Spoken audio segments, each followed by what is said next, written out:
Hi friends, ഇന്ന് ഞാനൊരു on voice video ചെയ്യാമെന്ന് വെച്ചേ. എനിക്കിന്ന് നല്ലൊരു ചൂരമീൻ കിട്ടി. ചൂരമീൻ കണ്ടപ്പോൾ ഞാൻ വിചാരിച്ചു ഇതെങ്ങനെയാണ് ഞാൻ വൃത്തിയാക്കുന്നതെന്ന് നിങ്ങൾക്ക് കൂടി ഷെയർ ചെയ്യാമെന്ന് വിചാരിച്ചു. അപ്പോൾ 10 മിനിറ്റിനുള്ളിൽ ചൂരമീൻ എങ്ങനെയാണ് വൃത്തിയാക്കുന്നത് എന്ന് കാണിക്കുന്ന ഒരു വീഡിയോ ആണ് ഇത്. ഇതിനായിട്ട് ഞാൻ ഉപയോഗിച്ചിരിക്കുന്നത് സ്റ്റീലിൻ്റെ ഒരു സ്ക്രബ്ബറും സാധാരണ മീൻ വെട്ടാൻ ഉപയോഗിക്കുന്ന ഒരു കത്തിയുമാണ്.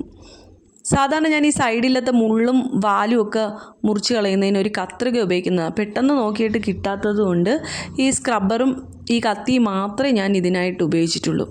അപ്പോൾ നിങ്ങൾ ഈ വീഡിയോ കാണുന്നത് പോലെ ഒന്ന് ചെയ്ത് നോക്കിയിട്ട് കമൻറ്റ് ചെയ്യണേ. എങ്ങനെ 10 മിനിറ്റിനുള്ളിൽ നിങ്ങൾക്ക് ചെയ്ത് തീർക്കാൻ പറ്റുന്നുണ്ടോ എന്നൊന്ന് കമൻറ്റ് ചെയ്യണേ. വീഡിയോ ഇഷ്ടപ്പെട്ടാൽ ലൈക്ക് ചെയ്യാനും ഷെയർ ചെയ്യാനും മറക്കല്ലേ. പുതിയൊരു ടിപ്പുമായിട്ട് പുതിയൊരു വീഡിയോയിലൂടെ ഞാൻ എത്തുന്നതായിരിക്കും. Tata, okay, bye by.